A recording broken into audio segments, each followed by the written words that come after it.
A imparcialidade não existe. De início, para a ciência, era vital que houvesse algum distanciamento entre o pesquisador e o objeto pesquisado, assim evitando enviesamento. Logo se percebeu ser impossível. Afinal, tudo o que fazemos são escolhas, e todas as escolhas podem possuir um viés, uma intenção, um motivo, um lado, caindo novamente nas contradições, pois não temos escolha de não fazer uma escolha. Assim, não escolher é escolher. Tudo o que temos para dizer, fazer e pensar partem unicamente da forma que escolhemos, que por sua vez é baseada na forma como damos valor a tais informações e a não outras. Escolhas partem de uma outra escolha. Esses princípios, que variam entre a dualidade do foco e da ignorância, também podem ser ditadas pela cultura, pois até essas falas que estou dizendo agora, para serem possíveis antes, teriam que ter contato com essa processão de outras falas e informações.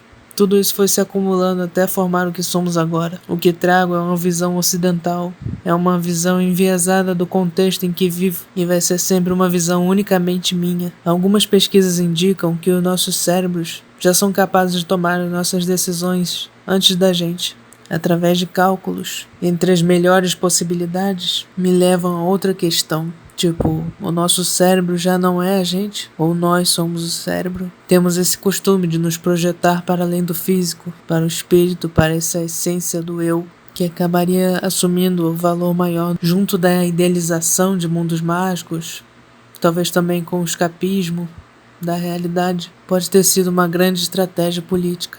A vida pós-morte agora era um sonho coletivo, e todos que se proclamassem donos desse sonho eram os que tinham o poder. As escolhas agora pertenciam aos deuses, que nada mais eram que os líderes.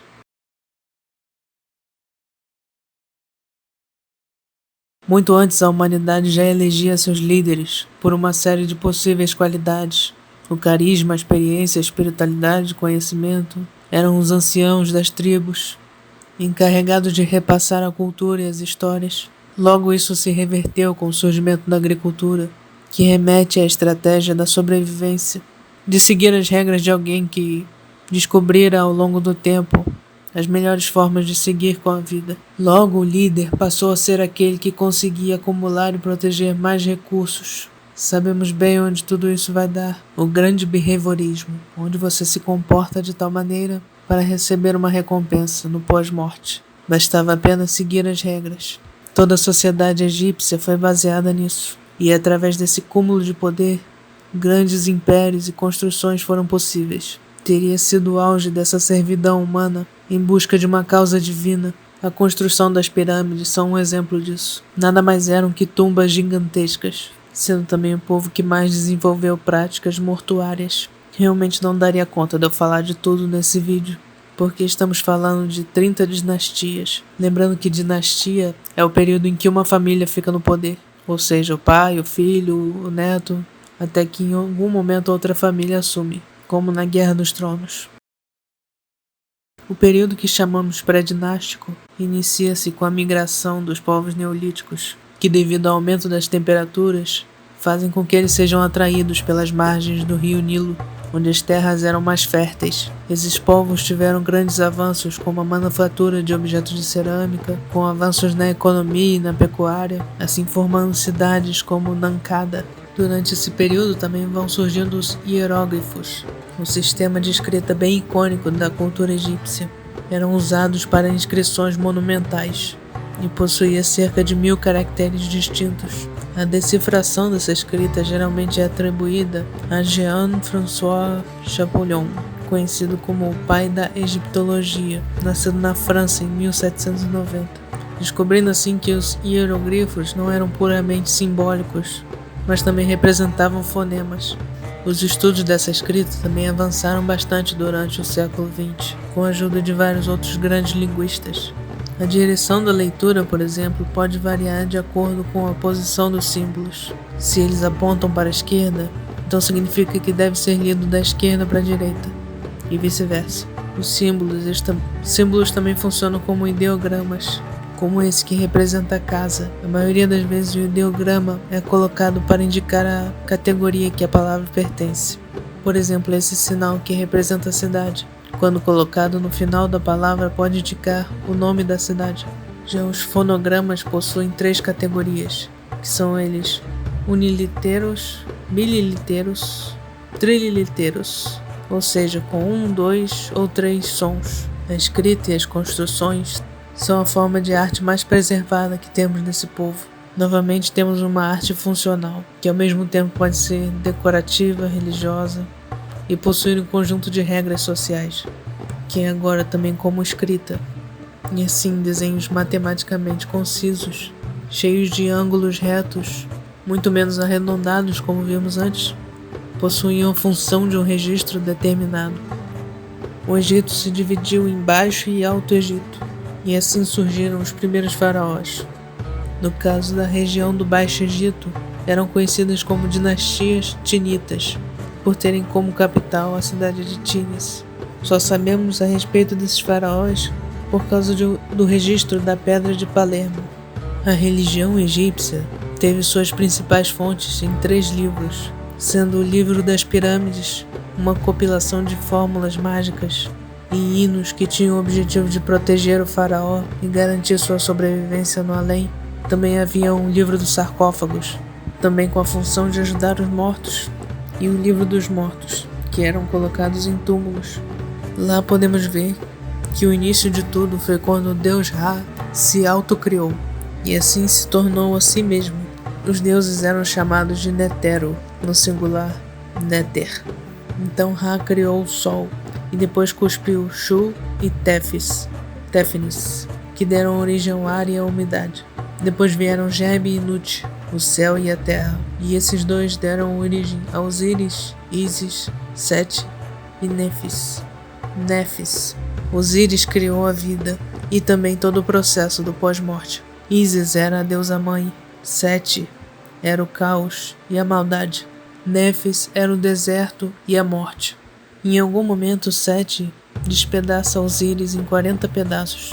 Ísis recupera todos os pedaços de Osíris, e assim Ísis e Osíris dão origem a vários outros deuses, incluindo Horus, que se vinga pelo pai lutando contra Sete, perdendo um olho, conhecido como Olho de Horus, símbolo da proteção, conhecido como parte de uma dinastia lendária. Depois vieram mais de 300 faraós, e com isso muitas confusões também, pois alguns deles podem nem ter existido de fato. Faraó como Isihu, por exemplo, é colocado na dinastia Zero, que ainda tem sua existência questionável, pois seu nome não foi encontrado em nenhum Serek, que são denominações de fachadas de palácios, simbolizado pelo falcão em cima desse quadrado aí. O primeiro faraó do Império Antigo é conhecido como Narmer, ou pelo seu nome em grego, que é Menes, representado pelos hieroglifos do peixe-gato e um cinzel. Foi o primeiro faraó que unificou os 2 lados do Egito. Ele também foi um guerreiro que lutou contra Núbia e Líbia, que travou guerras, e também que fundou a cidade de Mênfis. Assim ele criou a moda dos faraós, usando a coroa que representava tanto os 2 lados do Egito unificados, e também as sandálias que eram seu contato com a terra, onde eram gravadas imagens de seus inimigos. Dizem que ele foi morto por um hipopótamo. Bem depois temos Binekis, que foi o último faraó a exigir o sacrifício de seus súditos, pois antes era normal que os súditos se sacrificassem para ir junto com o faraó para o mundo do pós-morte. Depois disso se percebeu que era uma prática cruel e passaram a usar estátuas que iriam servir o faraó no pós-morte. Binekes. Já no Império Médio foi quando Amenemés III, que foi o da 12ª dinastia, construiu a pirâmide de Dachau, chamada Pirâmide Negra, onde foram sepultadas suas 2 rainhas, e ele mesmo que por sua vez foi sepultado em Hawara. Também ao longo do tempo foram construídas várias pirâmides que não são exatamente pirâmides. Pirâmide de degraus, pirâmide curvada, pirâmide Meidum, as pirâmides de Fayum, mas são consideradas pirâmides porque, da mesma forma, são tumbas. Já no Império Novo, temos faraós como Tutankhamon, que são bem conhecidos pela imagem do seu sarcófago de ouro e que também possui uma tumba bem preservada. Tutankhamon significa a imagem viva de Amon, pois na época ele restaura a adoração do deus Amon, transferindo a capital para Tebas, pelo culto egípcio tradicional, politeísta, substituindo o atonismo monoteísta que estava se espalhando pela região. Seu reinado durou pouco, mas trouxe grandes mudanças. Acontece a Arquimênida, quando o Egito é conquistado pelo Império Persa. Os líderes persas, chamados Shahs, passam a ser considerados faraós também, assim gerando várias revoltas dos povos egípcios, que durou da dinastia 27 até a 30. Depois veio o período helenístico. O Império Persa é tomado pelos macedônios, e que por sua vez é tomado por Ptolomeu, dando início à dinastia ptolomaica.